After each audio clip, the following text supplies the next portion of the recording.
سربەخۆی کوردستان یەک لە ئارەزووە دێرینەکانی گەلی کوردە و هەر لە سەردەمی ڕێکەوتنی سایکس-پیکۆوە ڕێکخراوە و ڕێبەران و چالاکانی سیاسی کورد لە ناوچە کوردنشینەکانی دابەشکرا و بەسەر هەرکام لە وڵاتانی تورکیا، ئێران، عێراق و سووریا هەوڵیان بۆ دەستەبەرکردنی مافی چارەنووس داوە.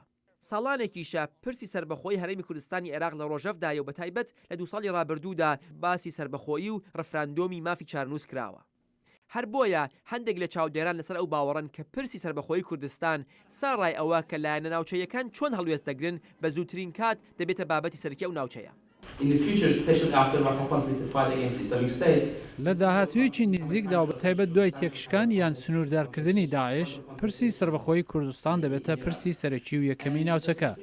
ڕێبەرانی کورد ناتوانن ئەم پرسە زۆر بخەنە دواوە و هەرچەند بێکێشەش نابێت، بەڵام ئەمە ڕوودەدات و کەس ناتوانێت پێشی پێ بگرێت.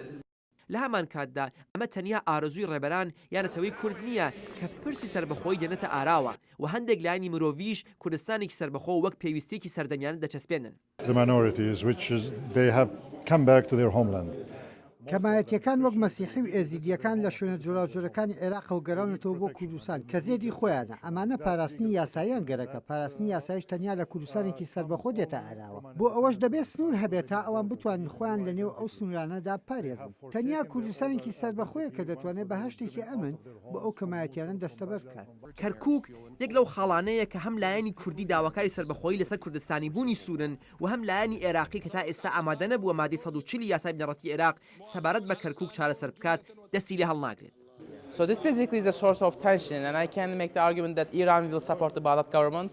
کەرکووک سەرچاوی گرژیە. ئێران لایەنی بەغدا دەگرێت و ئەمە حاشا هەڵنەگرە. بەڵام تورکیا بە پێی پەیوەندیەکانی لەگەڵ حکومەتی هەرێم هەڵوێست دەگرێت. لە هەر حاڵدا کێشەی کەرکووکیان بە دەستێوەردانێکی نێونەتەوەیی بە بەشداری ئەمریکا چارەسەر دەکرێت یان دەبێت پێش قسەکردنی ئاشتی خوازانە لە سربەخۆیی کوردەکان دەستی بەسەردا بگرن. چونکە کورد ناتوانێت لە کەرکووک دەست هەڵبگرێت. دژبەرانی سربەخۆیی دەڵێن دابەشکردنی عێراق تەنیا دەبێتە هۆی قوڵتربوونی قەیلانەکانی ئەو ناوچەیە. بەڵام عێراق هەر ئێستش بەڕای زۆر لە چاودێران وڵاتێکی دابەشکراوە و بیری فدرالیزمیش بۆ ڕاگرنی یەکگردووی ئەو وڵاتە شکستی هێناوە. عێراق لە ڕاستیدا یەک وڵات نییە و هیچ کاتێکی شوناسی عێراقی بوون وەک شوناسێک بۆ هەموو دانیشتوانی عێراق جێگیر نەبووە.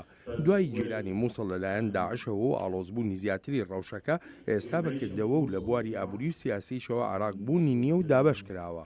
ئەی بەپێی ئەوە کە سربەخۆی کوردستان جۆرافیای سیاسی ناوچەکە بەگشتی دەگۆڕێت، ئەمریکا وەک زلهێزێک کە بڕوای هەندێک لە چاودێران بەهۆی هێرشەکەی بۆ عێراق لە ساڵی 2003دا لە هەمبەر ڕەوشی ئێستا عێراق بەرپرسە چاڵوێستێک دەگرێت. ئەگەر کوردەکان هەنگاوی بەکردەوە هەڵبێن و سربەخۆی ڕابگەن و سربەخۆ بن، ئەمریکا دەبێت لەگەڵ ئەوەی وەک واقعێک خەڵسوکەوت بکات هیچ کۆکارێکیش نییە کەوانەکات. کوردستانێکی سربەخۆ هەلێک بۆ ئەمریکا دەبێت لە کاتێکدا ڕۆژهەڵاتی ناوەڕاست خەریکی گۆڕانە. عێراق پارچە پارچە دەبێت و پەیوەندیەکانی ئەمریکا لەگەڵ تووشیا لە گۆڕاندایە. کوردستانی سربەخۆ دەبێت بە هاوپەیمانێکی جێگای متمانە بۆ ئەمریکا. کوترێت ئیسرائیل لەگەڵ سربەخۆی کوردستانە و وەزیر دەرەوەی تورکیاش ساڵی 2005 وتی کە ئەو وڵاتە کێشەیەکی لەگەڵ کوردستانی سربەخۆ لە باشووری سنوورەکانی خۆی نییە. و بەرژەوەندی ئەمریکاش دروستبوونی هاوپەیمانێکی نوێ لەو ناوچە قەیراناویەیە کەواتە دەبێت بپرسین کەی وڵاتی سربەخۆی کوردستان دێتە ئاراوە بە ڕەفراندۆمەوە یان بێ ڕەفراندۆم. شاهد عەلەوی، دەنگی ئەمریکا.